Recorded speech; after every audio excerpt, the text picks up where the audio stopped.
Graça e paz em nome do Senhor Jesus. É com muita alegria que nós iniciamos mais uma escola bíblica dominical nessa manhã. Queremos dar as boas-vindas aos nossos amados irmãos que estão acompanhando a nossa transmissão nessa manhã.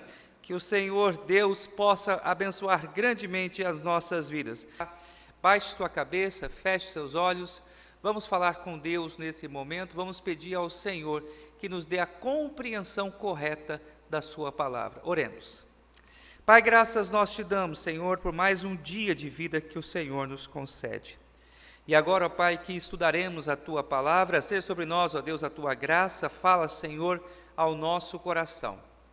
Oramos, ó Deus, em favor daqueles que estão enfermos, que estão doentes e acamados. Sejam sobre estes, ó Pai, os teus cuidados, que o Senhor possa restaurar a saúde de cada um deles. Oramos também, ó Deus, pelas famílias, ó Pai, que estão sofrendo com a doença dos seus entes queridos. Rogamos, ó Pai, que o Senhor possa trazer conforto, consolo, Senhor, ao coração de todos. Oramos, ó Deus, em especial pela cidade de Cacoal. Vivemos, ó Deus, dias conturbados politicamente e rogamos, ó Pai, que o Senhor nos ajude a encontrar a paz. Precisamos, ó Deus, diante da crise que estamos vivendo, ó Pai, em decorrência dessa doença que tem afetado o mundo inteiro, encontrarmos, ó Deus, tranquilidade para que a nossa cidade possa continuar, ó Deus, a lutar frente às adversidades e problemas que a mesma enfrenta. Oramos, ó Deus, em favor do nosso estado, do nosso país. Rogamos, ó Pai, que o Senhor venha fortalecer o povo brasileiro, a fim de que nós possamos vencer toda essa adversidade. Oramos também, ó Pai, por aqueles que estão desempregados, por aqueles que estão, ó Deus, passando por limitações e dificuldades financeiras. Sejam sobre estes, ó Deus, a tua graça, o teu cuidado, supre, ó Deus, a necessidade de cada um. E agora, ó Pai, que estudaremos a tua palavra nesta manhã, fala, Senhor, ao nosso coração, que possamos, ó Deus, com clareza, compreender os teus ensinos. É o que nós te pedimos, em um nome de Jesus. Amém. Amados irmãos, quero convidá-los então para que abramos a palavra do Senhor no Salmo de número 126. Salmo de número 126. A nossa aula de hoje tem como tema restauração espiritual. Para aqueles que estão acompanhando a nossa revista de estudo, a lição de hoje é a lição de número 6, a primeira parte dela. Lição de número 6, a primeira parte. Salmo de número 126, a palavra do Senhor assim nos diz: Quando o Senhor restaurou a sorte de Sião, ficamos como quem sonha. Então a nossa boca se encheu de riso e a nossa língua de júbilo. Então entre as nações se dizia: grandes coisas o Senhor tem feito por eles. Com efeito, grandes coisas fez o Senhor por nós, por isso estamos alegres. Versículo 4. Restaura, Senhor, a nossa sorte como as torrentes do Neguebe. Os que com lágrimas semeiam, com júbilo ceifarão. Quem sai andando e chorando enquanto semeia, voltará com júbilo, trazendo os seus feixes. Amados irmãos, nós temos estudado os salmos de romagem, ou como alguns preferem, os salmos de peregrinação. O salmo de número 126, provavelmente ele foi composto durante o período em que o povo de Israel esteve no cativeiro babilônico. Este salmo era uma canção que era entoada pelos peregrinos ao retorno para a sua casa, ao retorno para a cidade amada, a cidade de Jerusalém. A mensagem principal deste salmo: Deus pode mudar a tristeza em alegria. Deus pode mudar a tristeza em alegria. Portanto, nessa manhã, essa mensagem se dirige especialmente àquelas pessoas que estão passando por um momento difícil, momentos de luta e dificuldade. Talvez você se encaixe nesse perfil de uma pessoa que hoje passa por momentos de tristeza, por momentos de dificuldade. Então lembre-se que o Senhor Deus pode mudar a tristeza em alegria. O Salmo de número 126, ele pode ser dividido em 3 partes. Nós encontramos uma estrutura bem simples neste Salmo.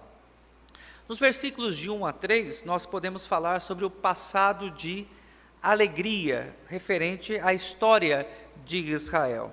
O versículo 4 fala-nos sobre um presente de crise, e o Salmo termina então com versículos 5 e 6, falando sobre um futuro de restauração. Então nós encontramos os três tempos presentes aqui na estrutura deste Salmo: o passado, o presente e o futuro.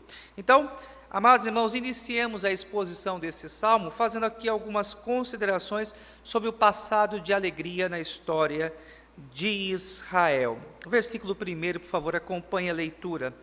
Quando o Senhor restaurou a sorte de Sião, ficamos como quem sonha. Versículo 2. Então a nossa boca se encheu de riso e a nossa língua de júbilo. Então entre as nações se dizia: grandes coisas o Senhor tem feito por eles. Com efeito, grandes coisas fez o Senhor por nós, por isso estamos alegres. O salmista, ele inicia esse salmo trazendo à memória dos seus leitores aquilo que Deus havia feito no passado, a forma maravilhosa como Deus havia, então, trazido o povo novamente para a cidade de Jerusalém. Notem vocês que os salmos dessa primeira sessão, do versículo 1 ao versículo de número 3, todos eles estão no passado. Restaurou, ficamos, encheu, dizia e fez. Qual é o conceito de restauração que nós encontramos aqui nessa primeira sessão, meus amados irmãos? Quando o salmista ele fala sobre restauração aqui, ele está falando sobre justamente esse período que mencionamos há pouco. Durante 70 anos Israel esteve cativo na Babilônia, e sobre o pesado jugo dos caldeus, o povo de Israel permaneceu ali em sofrimento e angústia. Porém, aprove o Senhor, depois desse período de castigo, desse período de correção e disciplina, trazer novamente o povo de Israel para a sua terra. Jeremias 29:10, se você puder, acompanhe na sua Bíblia. Jeremias 29:10, a palavra do Senhor assim nos diz: assim diz o Senhor: logo que se cumprirem para a Babilônia 70 anos, atentarei para vós outros e cumprirei para convosco a minha boa palavra, tornando a trazer-vos para este lugar. Este retorno, meus amados irmãos, aconteceu em dois grandes grupos, ou dois grandes levas, ou três, melhor dizendo, três grandes levas, três grandes levas. O primeiro grupo que retornou do exílio babilônico foi o grupo que esteve sob a liderança de Zorobabel. Isso aconteceu em 536 a.C. O segundo grupo que retornou, este veio sobre a liderança de Esdras e retornou para Jerusalém em 457. E o terceiro e último grupo retornou do cativeiro babilônico sobre a liderança de Neemias em 444. Então observem, amados irmãos, que na verdade não foi um único retorno, mas o povo de Israel voltou em três períodos diferentes, sob a liderança de três homens diferentes, para a sua terra, para a cidade de Jerusalém, para a nação de Israel. Então, quando nós falamos sobre restauração à luz do Salmo de número 126, nós não podemos nos esquecer do contexto literário dessa passagem, o contexto histórico dessa passagem. O autor ele está falando sobre justamente esse período em que o povo de Israel, pela poderosa mão de Deus, é liberto do cativeiro babilônico e retorna para a sua pátria. Chama a sua atenção agora para um segundo aspecto, depois de termos definido o conceito de restauração. Destaquemos quem é o autor da restauração. O versículo 1 diz: quando o Senhor restaurou a sorte de Sião. Amados irmãos, esse processo de restauração, de retorno para Israel, aconteceu porque Deus interviu, porque a poderosa mão do Senhor agiu, porque Deus, no tempo exato, no tempo por ele determinado, quis que o povo de Israel retornasse para Israel. É importante que nós afirmemos aqui, meus amados irmãos, que isso aconteceu não por vontade do homem, não por iniciativa humana, nem tampouco foi Israel que conseguiu se redimir, quebrando as algemas da escravidão babilônica. Não. O texto é muito claro quando mostra que Deus, Ele é o autor da restauração. Por isso, fazendo uma rápida aplicação aqui, eu quero me dirigir a você nessa manhã. Lembre-se do que aconteceu com Israel. Você que anda triste, abatido, desanimado, sem esperança. Israel estava assim. Israel estava abatido, Israel estava angustiado, eles não viam perspectiva de mudança quanto à questão do seu futuro, mas aprove o Senhor intervir na história, e Deus agiu no tempo determinado por ele, fazendo com que Israel voltasse para a sua terra. Eu não sei qual é a sua angústia, qual é o seu sofrimento, mas Deus o sabe. E lembre-se duas verdades. Primeiro, Deus ele há de agir na sua história, na sua vida, no tempo determinado por Ele. Segunda verdade, não há situação tão difícil que Deus não possa mudar. Aqueles que estavam ali no cativeiro babilônico, meus amados irmãos, não nos esqueçamos, eles estavam ali sem esperança, eles estavam ali angustiados. Porém, o Senhor Deus mudou a sua sorte, o Senhor Deus mudou a sua história, fazendo com que eles então retomassem a sua vida. Sempre há esperança quando a nossa fé repousa no Senhor. Há sempre esperança de dias melhores quando nós confiamos no Deus que age. O terceiro aspecto que eu chamo a sua atenção aqui para o texto é o objeto da restauração. O versículo 1 diz: restaurou a sorte de Sião. Duas palavras aqui merecem a nossa atenção. Primeiro, a palavra sorte. Quando o autor sagrado ele faz uso desse termo sorte, ele está se referindo não a algo positivo que acontece na nossa vida. Às vezes a gente costuma até de forma equivocada dizer: olha, aconteceu algo bom na minha vida, eu tive sorte. Não é esse o emprego do termo aqui na passagem. O autor, quando ele usa a expressão sorte, ele está falando sobre história. É como se ele dissesse: Deus restaurou a história do seu povo, Deus transformou a história do seu povo. A segunda expressão que merece a nossa atenção é de quem o Senhor restaurou a sorte. Foi a sorte de Sião. Sião era um monte, aonde ali estava a cidade de Jerusalém. Nós estudamos isso anteriormente, em outros salmos de romagem. Então, Sião representava o grupo dos eleitos, o conjunto daqueles que pertenciam ao povo de Deus, o conjunto daqueles a quem o Senhor havia escolhido e constituído um povo para si. Então o texto nos mostra que Deus, ele restaurou a sorte desse povo, Deus mudou a sorte desse povo. Portanto, meus amados irmãos, nós que somos o povo de Deus, somos o povo escolhido, o povo eleito e precioso para Deus, lembremos que Deus tem um olhar especial para nós. Seja qual for a sua dificuldade, seja qual for o seu problema, lembre-se dessa verdade. Assim como Deus olhou de uma forma muito especial para o seu povo que sofria, que gemia no cativeiro babilônico, Deus também olha para nós hoje. Ele vê a nossa aflição, Ele vê a nossa agonia, Deus ele se compadece de nós. Nós sempre seremos alvos do amor de Deus. Em todos os tempos, em todas as épocas, desde a eternidade, Deus resolveu nos amar e nos amar da forma mais sublime. E a forma mais sublime do amor de Deus foi justamente o sacrifício do teu Filho Jesus. E hoje também nós cremos que o Senhor continua nos amando, o Senhor continua velando pelo seu povo, o Senhor continua compadecendo de nós e Ele pode mudar a nossa sorte, Ele pode mudar a nossa história. E eu destaco aqui, amados irmãos, em quarto lugar, o resultado dessa restauração. O versículo 1 diz: e ficamos como quem sonha. Essa expressão, meus amados irmãos, deve ser por nós compreendida como se o povo de Israel ficasse sem palavras para descrever o que Deus havia feito por eles. Lembremos que Deus usou um rei ímpio para cumprir o seu propósito. Deus ele usou o rei Dario para cumprir o seu propósito, Dario persa, e Dario fez com que o povo de Israel começasse a voltar então para a sua terra. Ciro também foi usado por Deus para cumprir os seus propósitos da restauração do povo de Israel. Chama a sua atenção para esses dois aspectos. Primeiro, Deus, ele usa meios que fogem muitas vezes à compreensão do homem e surpreendem o próprio homem.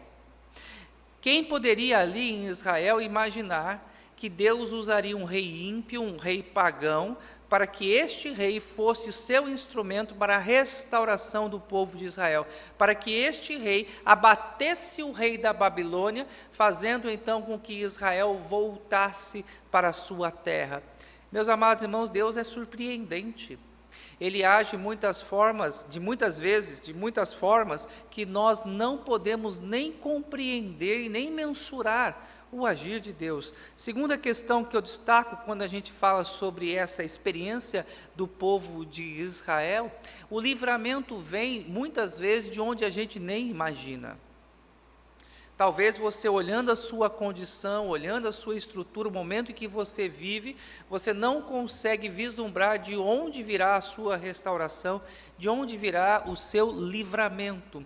Mas de onde você menos espera, no tempo de Deus, Deus pode trazer o livramento e a restauração da sua sorte, a transformação da sua vida. Por isso, o texto diz que os nossos irmãos do passado, mediante ao agir de Deus, ficaram como quem sonham, ficaram vislumbrados, ficaram sem palavras para dizer aquilo que Deus estava fazendo entre eles.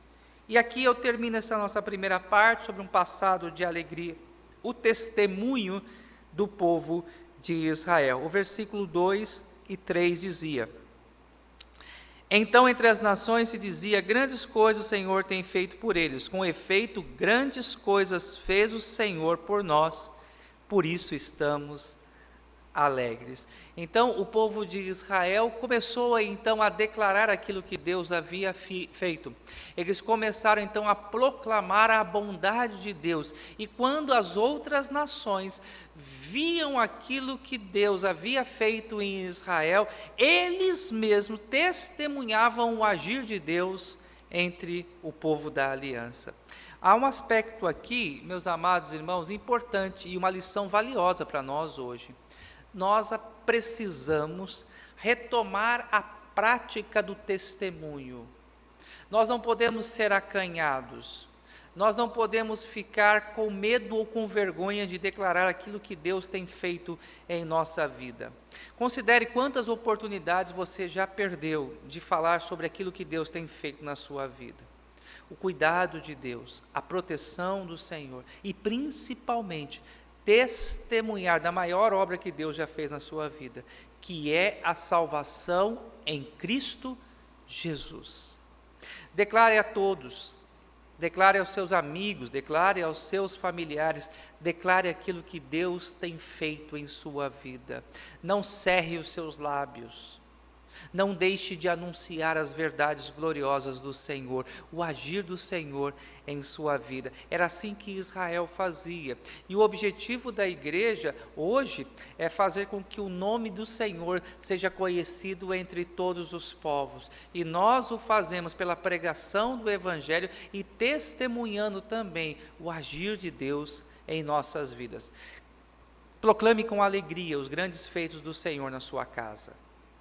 Declare a todos o amor de Deus na sua vida, assim como Israel fez no passado. Então, nós aqui, amados irmãos, vimos o primeiro ponto da nossa aula, um passado de alegria. O salmista, então, ele inicia o salmo de número 126, trazendo à memória dos seus leitores aquilo que Deus havia feito, a forma como Deus havia restaurado a sorte de Israel, o porquê Deus havia feito isso e o resultado, podemos dizer, dessa ação de Deus na história do seu povo, que fez com que Israel testemunhasse de forma entusiasmada aquilo que o Senhor havia feito entre eles.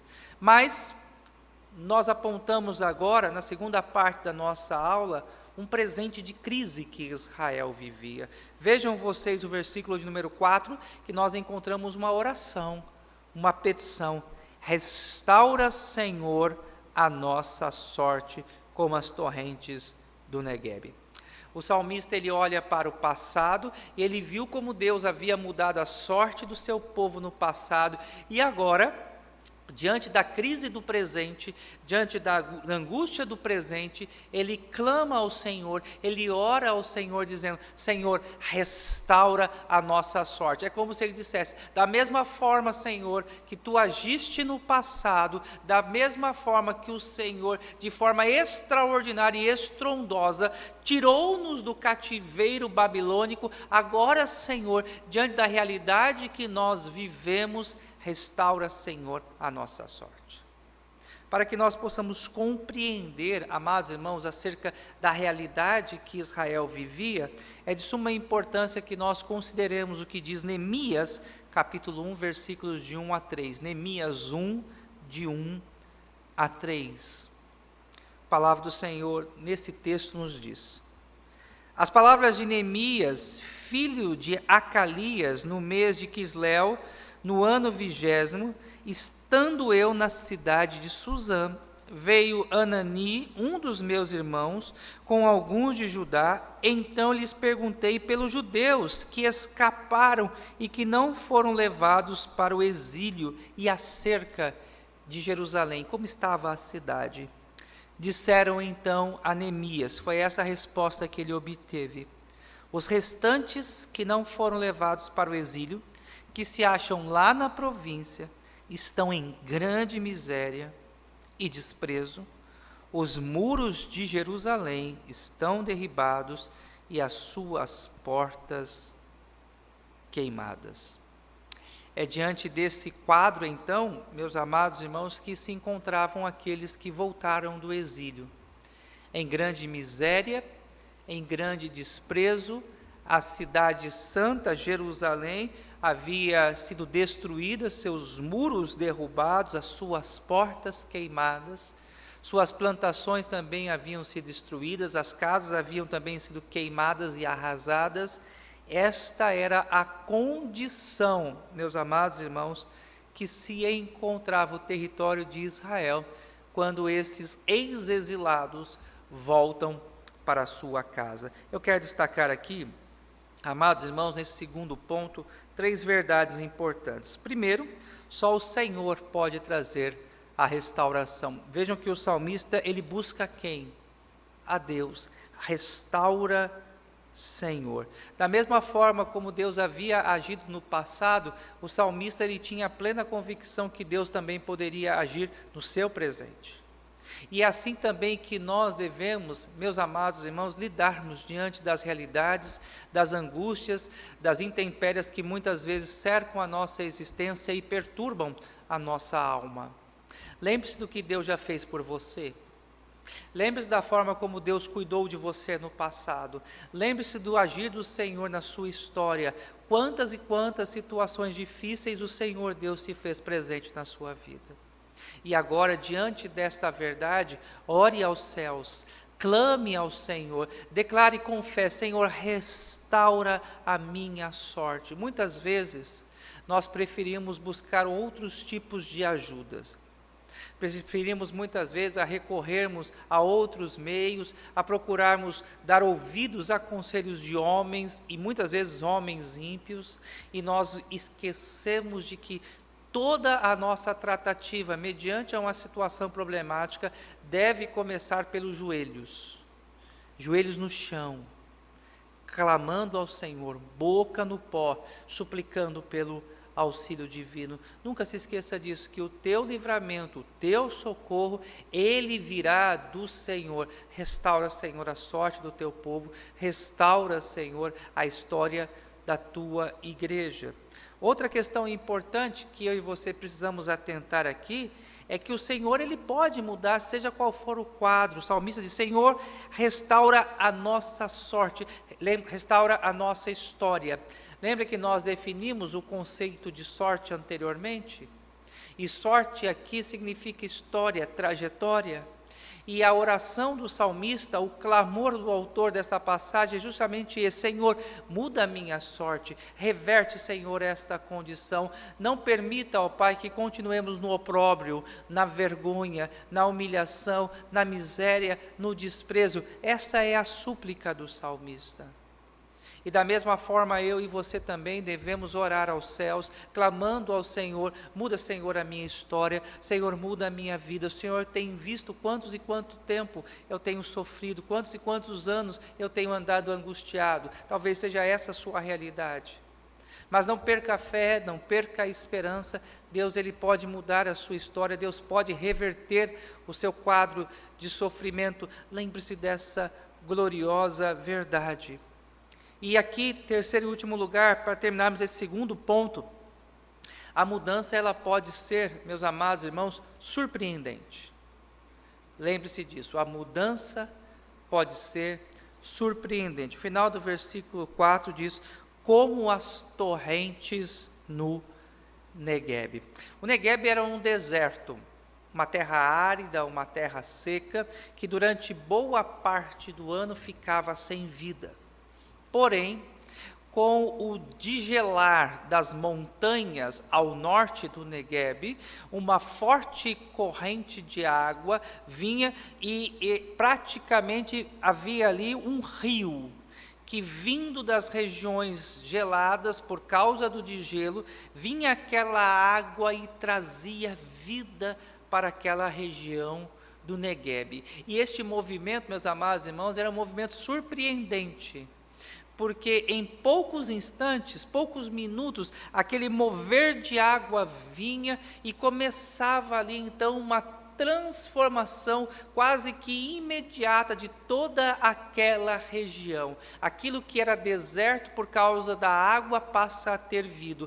Aquele solo que não produzia nada por causa da água passa a ser um solo produtivo. E essa é a figura que o salmista ele usa aqui, de um lugar seco, de um lugar sem vida, de um lugar inóspito, e de repente esse lugar se torna um lugar fértil, um lugar cheio de vida. Deus pode, dessa forma tão surpreendente, mudar a minha história e mudar a sua história também. A restauração do Senhor pode ser surpreendente. Ela pode ser rápida, como também pode ser por meio de um processo, mas só o Senhor pode mudar a nossa história, só o Senhor pode reverter a nossa condição, só o Senhor pode transformar um deserto em um manancial, um lugar que venha a dar vida, um lugar que venha a ser frutífero. E o Salmo termina, meus amados irmãos, apontando para um futuro de restauração. E aqui nós encontramos, meus amados irmãos, os dois trilhos que fazem com que o trem da vida do cristão caminhe: soberania de Deus e responsabilidade humana. Nós oramos: Senhor, restaura, Senhor, muda, Senhor, transforma. Nós cremos que o Senhor pode fazer algo surpreendente. Essa é a nossa fé, essa é a nossa convicção. Mas também nós nos dispomos a trabalhar, nós nos dispomos a cumprir a nossa responsabilidade. Versículos 5 e 6 diz: os que com lágrima semeiam, com júbilo ceifarão. Quem sai andando e chorando enquanto semeia, voltará com júbilo, trazendo os seus feixes. Nós não podemos orar e cruzar os nossos braços. Nós não podemos orar e ficarmos deitados, prostrados em uma cama. Não é isso que a Bíblia nos ensina. Mesmo em meio às lutas, mesmo em meio ao sofrimento, nós precisamos continuar a trabalhar, precisamos continuar a fazer aquilo que é da nossa responsabilidade. Eu chamo aqui, meus amados irmãos, para 4 atitudes que nós precisamos ter, mesmo em meio à crise. Primeiro, precisamos trabalhar. O texto fala: os que com lágrima semeiam. Trabalho. A angústia, o sofrimento não podem ser uma desculpa para que nós venhamos a cruzar os nossos braços, ficarmos sentados e apenas observando e olhando o tempo passar. Mesmo na dificuldade, mesmo na luta, Deus nos chama à produtividade. Você que está me ouvindo, seja qual for a dificuldade, seja qual for o problema que você está passando, levanta a sua cabeça, arregaça as mangas da sua camisa e volte a trabalhar. Trabalhe. Muitas vezes nós ficamos ali prostrados, abatidos, desanimados, e o texto nos diz, olha, devemos orar e confiar em Deus, Senhor, restaura a nossa sorte, mas precisamos continuar a trabalhar. Por que da figura da sementeira? Porque não havia nada o que comer. Em Israel, toda a plantação havia sido destruída. Os celeiros foram queimados, eles estavam ali recomeçando praticamente a sua vida do zero, então eles precisavam trabalhar sobre a terra, eles precisavam laborar sobre a terra. O fruto não ia vir do nada. Deus não mandaria um anjo, o agricultor, entregar para os israelitas o produto da terra, eles teriam que trabalhar. Eles teriam que produzir o campo. Segunda lição que nós precisamos entender, o trabalho muitas vezes pode vir acompanhado do sofrimento. Os que com lágrima semeiam. Vejam, vai trabalhando e vai regando a terra com as suas próprias lágrimas. Essa era a figura que nós encontramos aqui no Salmo número 126.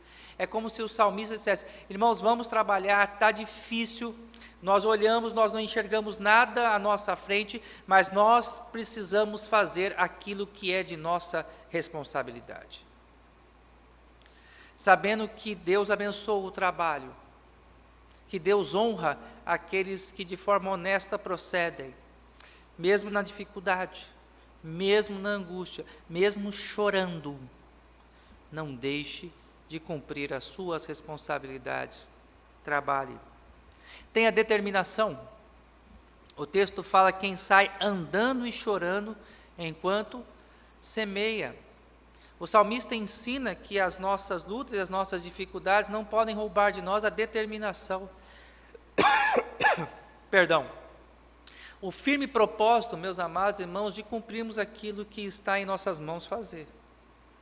O texto nos mostra essa figura, a figura do povo ali sobre a terra, do fazendeiro, do agricultor, do homem do campo, semeando, lançando a semente, olhando à sua frente sem perspectiva alguma, mas chorando e semeando, com determinação, trabalhando e fazendo aquilo que era da sua responsabilidade. Muitas vezes nós, hoje, ouvimos pessoas que justificam a sua preguiça, justificam a sua inércia por causa das dificuldades. Meus amados irmãos, eu e você precisamos entender que na história do povo de Deus, nós oramos, nós confiamos em Deus, mas nós não podemos deixar de fazer a nossa responsabilidade. Orar e confiar no Senhor não é sinônimo de entrega, não é sinônimo de inércia, mas é disposição também de fazermos aquilo que é a nossa responsabilidade. E acredite que tempos melhores virão. O povo de Deus é um povo cheio de esperança. O povo de Deus é um povo otimista. O povo de Deus é um povo cheio de fé. Nós sempre acreditamos que dias melhores virão. E a nossa história termina dessa forma positiva.